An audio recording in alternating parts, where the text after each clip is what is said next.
समाचार के प्रस्तुत करता है बाबा मोतेश्वर क्रिकेट एकेडमी व हॉस्टल। क्रिकेट प्रशिक्षण के लिए शीघ्र प्रवेश लें। प्रवेश हेतु संपर्क करें mobile number 8765432343।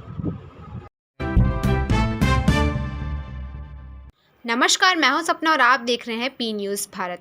P news Bharat आज से खास बात पी न्यूज़ भारत के साथ कार्यक्रम की शुरुआत करने जा रहा है। इस कार्यक्रम में ऐसे लोगों से आपको रूबरू कराने की कोशिश की जाएगी जिनका समाज के प्रति कोई ना कोई योगदान ज़रूर हो। ये कार्यक्रम आपको कैसा लगा व इसमें क्या सुधार किया जा सकता है, कमेंट्स के माध्यम से हमें ज़रूर बताएं। नमस्कार, मैं हूं राजेश चौधरी। समाज में कई ऐसी समस्याएं होती हैं, अगर उनको उठाया न जाए जीवन जो है नरक बन जाता है। चाहे स्वास्थ्य की समस्या हो, राजनीतिक समस्या हो, या यूं कहें ग्रामीण अंचल की कई ऐसी समस्याएं हो जिन्हें समाज सेवी उठाकर ऊपर लाते हैं और उनका निराकरण सक्षम अधिकारी या जनप्रतिनिधियों से कराते हैं।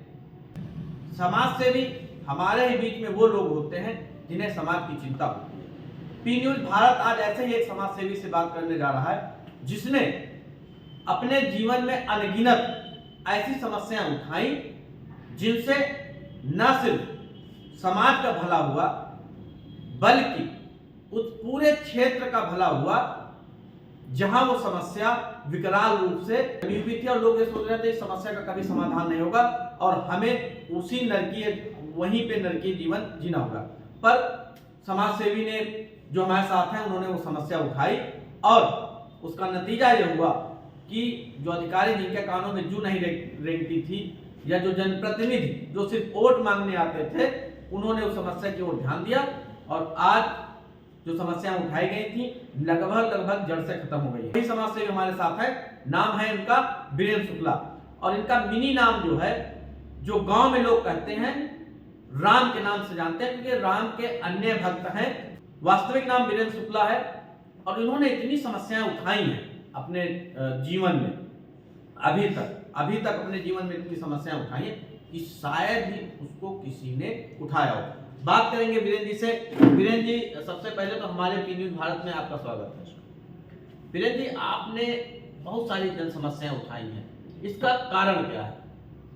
जन समस्या हमको नहीं सबको उठाना चाहिए। जन समस्या किसी जनप्रतिनिधि का, किसी ग्राम प्रधान की जिम्मेदारी नहीं है जी। हम लोग जागरूक हैं, हर गांव का हर बच्चे को जन समस्या उठाना चाहिए। इससे दो बातें होती हैं, एक तो अपनी बात आप शासन प्रशासन पहुंचा सकते हैं, दूसरी बात जो शिक्षित लोग हैं समाज निकल भी नहीं पा रहे, निकल रहे हैं, कुछ लोग नहीं निकल पा रहे हैं। जब बोलोगे आप अपनी बात रखोगे तो उनके भी हौसले बुलंद होंगे और इससे अधिकारी जो है विकास के लिए अथक प्रयास करेगा, नहीं तो कोई सुनने वाला ऐसे नहीं होता। अच्छा, आपने जो है अब तक करीब कितनी समस्याएं जो हैं उठाई हैं? करीब हमको लगता बहुत कभी हमें जी, उसकी कोई गिनती नहीं। मैं जिधर भी जाता हूँ तो लगता है ये चीज़ गड़बड़, ये चीज़ मैं उस पर पत्र लिखता हूँ। कुछ हो ना हो विभाग जिम्मेदारी लिखता हूँ कि 15-20 दिन महीने पर रिमांडर भी करता हूँ। अच्छा, ये सोच कहाँ से आई? ये उपज है अपने मन में आती है आदमी को, आप जगाइए अपने आप को जी। जब आप किसी आराध्य को पूजेंगे, किसी ईश्वर को पूजेंगे जिसको आप मानते होंगे, वो आपको शिक्षा देगा। जब आप पाप करोगे, बेईमानी करोगे, दलाली करोगे तो आपके अंदर उपज नहीं आएगी। जैसे मेरा मानना है, आरोप किसी पर नहीं है, तो हमको लगता है हर व्यक्ति को काम करना चाहिए। आप पत्रकार भी हैं जी, कहीं न कहीं ये पत्रकारिता तो नहीं आपको जगाती? नहीं, बिल्कुल नहीं। ये जुनून जगाता है आदमी को, जुनून जगाता है। सही, ईमानदारी जुनून जगाती है, बेईमानी जुनून जगाता है, पत्रकारिता उसमें नहीं आती। अच्छा वीरेंद्र जी, एक सवाल और, अभी एक आपने ऐसी समस्या उठाई जिसकी ओर किसी का ध्यान नहीं जाता है, वो है जाम की समस्या। हिलौली में जहाँ आप रहते हैं वहाँ और मौराव में बहुत विकराल जाम लगता है, सिर्फ आपने वो समस्या उठाई, इसका कारण क्या है? बहुत लोग देखे होंगे जी, और हम ही नहीं उठाए जी, हमारे साथ पूरा गांव है, पूरा क्षेत्र है जी। तो अब इसके अगुआ हमने कर लिया है, बाकी सब लोग हमारे साथ दे रहे हैं इस जन समस्याओं को लेकर। आप चुनाव लड़ते नहीं हैं, नहीं, एक आपने और समस्या उठाई वो स्वास्थ्य विभाग की। क्या समस्या है बताइए हमारे दोस्तों को। तो हिलौली में पीएससी है और यहाँ पे डॉक्टर दीपक जी हैं हमारे, और अच्छे व्यक्ति हैं, उनको हम बुरा नहीं कहेंगे, अच्छे व्यक्ति भी हैं। लेकिन एक दिन 27 अक्टूबर को 2023 को हमारी बेटी को लगभग 11:15 बजे रात में फीवर आया। मेरे घर से अस्पताल दूरी 100 मीटर होगी। हमने डॉक्टर साहब रास्ते में फ़ोन किया, डॉक्टर साहब ऐसी बात है। तो डॉक्टर साहब ने बड़ा अजीब जवाब दिया। एक जिम्मेदार व्यक्ति को ऐसा जवाब नहीं देना चाहिए, जहाँ तक मेरा मानना है। हो सकता है किसी टेंशनाइट रहे हुए, किसी हमसे कोई रंजिश मानते हों। उन्होंने हमसे कहा कि यहाँ डॉक्टर नहीं रुकने का कोई प्रॉब्लम नहीं और आप मौरामा दिखाइए। तो हमने कहा सर, हम हंसते हुए कहा कि हमने सर ऐसी बात है, हम तो आपसे ट्रीटमेंट फिलहाल के लिए चाह रहे हैं, आगे तो दिखा ही लेंगे। तो इसने कहा, उन्होंने कहा मेरी कुछ बताइए, फ़ोन कट कर दिया। मैं प्राइवेट डॉक्टर को दिखाया तो उन्होंने कहा 103 फीवर है, आप मौरामा ले जाइए CSC पे। CSC पर गया, डॉक्टर मिले वहाँ पे, रिफर कर दिया जिला अस्पताल। 3 दिन में 2 दिन हम जिला अस्पताल में रखे बच्चे को, फिर उसको डॉक्टर साहब बुखार तो छोड़ दिया, उस दिक्कत और आई। डॉक्टर साहब ने कहा आप प्राइवेट कहीं पे सरकार दिखा लीजिए, आप न्यूरो है डॉक्टर। हमने वहाँ देखा, उसका ट्रीटमेंट भी चल रहा। तो प्रभारी ने जो मेरे साथ बर्ताव किया, इसको लेकर मुझको आता है कि ऐसे जिम्मेदार व्यक्ति को ऐसा जवाब नहीं देना चाहिए। अच्छा, यानी चलिए आप तो पत्रकार हैं, जब आपके साथ ऐसा व्यवहार हुआ तो आप क्या मानते हैं कि अन्य लोग बिल्कुल करते होंगे, बिल्कुल करते होंगे, वो उनके स्वभाव में होगा। तो ये भी हो सकता है हमसे रंजिश मानते हो जी। हालांकि इनकी कोई मुलाकात नहीं हुई। अब 2 बातें होती है, आदमी कोई प्यार से बात कर रहा तो वो ऐड की बात करेगा, कोई ऐड की बात करता तो नरम बात करेगा। तो हमने उनसे नम्रता से बात किया तो ऐड गए उनसे वो। लेकिन मेरे मन में कुंठा उनके प्रति नहीं, लेकिन मैं अपनी बात उच्च अधिकारियों से कहूँगा। इसके लिए मैं स्वास्थ्य मंत्री से भी मिलूंगा, इसी सप्ताह मिलूंगा, और जहाँ तक जाना पड़ेगा मैं जाऊँगा। ये मामला मेरा नहीं है। जब एक जानकार व्यक्ति को इस तरह कहा जाता है तो आम पब्लिक क्या होगा। बीरेन जी, ये स्वास्थ्य विभाग हो गया, परिवहन विभाग हो गया, अब बीरेन जी किस विभाग की तरफ किसकी शिकायत लेकर के? नहीं, ये मेरा कोई एजेंडा नहीं है, मैं इसकी एजेंसी नहीं ले रखा हूँ। लेकिन जनहित समस्या जो भी है मैं पत्र लिखूंगा, प्रशासन को लिखूंगा, शासन को लिखूंगा, जनप्रतिनिधि को लिखता हूँ, हमारे विधायक जी मैं उनको पत्र देता हूँ। अच्छा, विधायक भी देता हूँ, विधायक जी ये समस्या इस बात लेकर खुश भी होते हैं कि आप जनहित समस्या लाते हो। मैं दीक्षित जी को बहुत पत्र दिया, अनगिनत दीक्षित को पत्र दिया, दीक्षित जी को, हाँ उनको दीक्षित जी को दिया। अभी हाल में हमने 2-3 महीने पहले, 4 महीने पहले हिलौली में डाकखाना है, शाखा डाकघर और उप डाकघर बने इसलिए कि वहाँ की लगभग 17-18 हज़ार आबादी ग्राम सभा की है, प्रॉपर हिलौली 10-12 हज़ार होगी। तो वहाँ जो शाखा डाकघर है बहुत छोटा बना है, वहाँ खाता नहीं खोले जाते, वहाँ लेन देन नहीं होता, वहाँ रजिस्ट्री नहीं होती। जब कोई टारगेट दिया जाता है सुप्रिटेंडेंट द्वारा तो 2-4 खाता अपने घर में खोल दिए जाते हैं। तो उसकी समस्या हमने superintendent Kanpur, Lucknow general office और वित्त मंत्रालय सबको पत्र लिखा।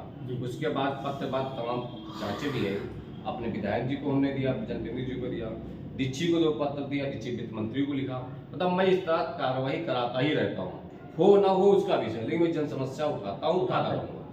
क्या कभी बीरेन शुक्ला के ऊपर कोई दबाव पड़ा कि आप इस समस्या ने उठाएं? कोई राजनीतिक नहीं, राजनीति नहीं करते हम। हमारे सबसे अच्छी बात है कि पूर्वा में कोई राजनीतिक दल को मेरे ऊपर दबाव नहीं बनाता। वो जानते बीरेन जी समस्या जनहित की उठाएंगे, लेकिन लोकल लोग दबाव बनाते हैं। वो अरे बहुत अच्छा आदमी है, वो ऐसा ना करो, वैसा ना करो। ये लोग भी डाकखाना उठाए, 20 दबाव पड़े हमारे ऊपर।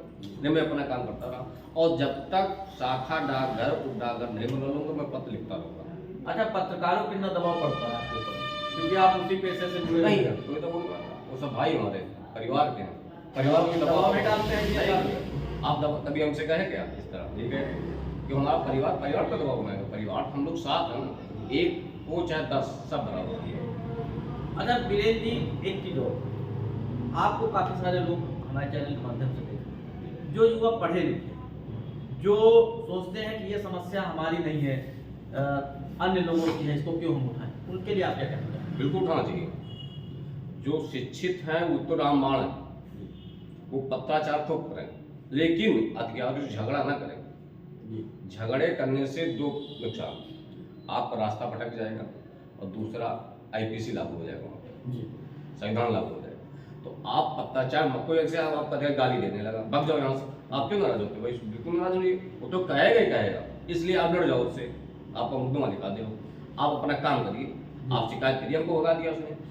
कागज कभी मरता नहीं है, 1 साल 2 साल 4 साल कागज आदमी को अधिकारी को नासूर बना देगा, लेकिन लेखनी उसकी मजबूत होनी चाहिए। बिके ना हो, बिक गया खत्म हो गया, तो लेखन आप मजबूत के लिए हम तो कहता हूँ स्कूल में जो पढ़ाई होती है बच्चों को, ये मेरा सोचना है, हमारा कोई आरोप नहीं, तो उसमें एक अतिरिक्त इस तरह क्लास मास्टर को पढ़ाना चाहिए कि आप जब बड़े हो जाओ, इंटर हाई स्कूल बिल्कुल देना ही चाहिए कि आप ईमानदार रहिए और अपना लेखन मजबूत करिए। ये किसी स्कूल में इस तरह पढ़ाया जाता है, डिग्रियाँ खुद दी जाती है, पढ़ाई जाती है, इस तरह सब्जेक्ट नहीं जोड़ा जाता। सरकार से मैं डिमांड करता हूँ, मांग करता हूँ, सरकार भी ऐसा कोई कानून पारित करे कि हर स्कूल में हाई स्कूल इंटर बीए जो छात्र हैं उनको जागरूक करे और उनके अधिकार क्या है, अधिकार कैसे छीना जाए उस पर जोर दें, यानी अधिकारों की लड़ाई लड़े लोग। बिल्कुल होना चाहिए। वीरेंद्र जी बहुत बहुत धन्यवाद, आप न्यूज़ भारत को इतना समय देने के लिए आपका बहुत बहुत धन्यवाद। हमारे साथ युवा समाज सेवी और पत्रकार वीरेंद्र शुक्ला जी हैं, जो बहुत ही बेबाकी से जिन्होंने बताया कि युवाओं को अपने अधिकारों के लिए लड़ाई लड़नी चाहिए, भले वो समस्या हमसे जुड़ी हो या न जुड़ी हो। वीरेंद्र शुक्ला जी ने अब तक सैकड़ों ऐसी समस्याएं उठाई हैं जिनसे ज़्यादातर लोगों ने मुंह मोड़ लिया था और ये सोचते थे कि इसका तो समाधान होगा नहीं। वीरेंद्र जी ने समस्या उठाई, उसका समाधान भी हुआ। अपने दर्शकों से हम भी ये अनुरोध करना चाहेंगे कि जिस तरह वीरेंद्र शुक्ला जी ने समस्याएं उठाई और उनका काम कराया, हमें भी अपने समाज की समस्याएं उठाकर उनके समाधान का प्रयास करना चाहिए। पी न्यूज़ भारत के लिए मैं राजेश चौधरी। इस समाचार के प्रस्तुतकर्ता हैं बाबा मोतेश्वर क्रिकेट एकेडमी व हॉस्टल। क्रिकेट प्रशिक्षण के लिए शीघ्र प्रवेश लें। प्रवेश हेतु संपर्क करें मोबाइल नंबर 8765432343।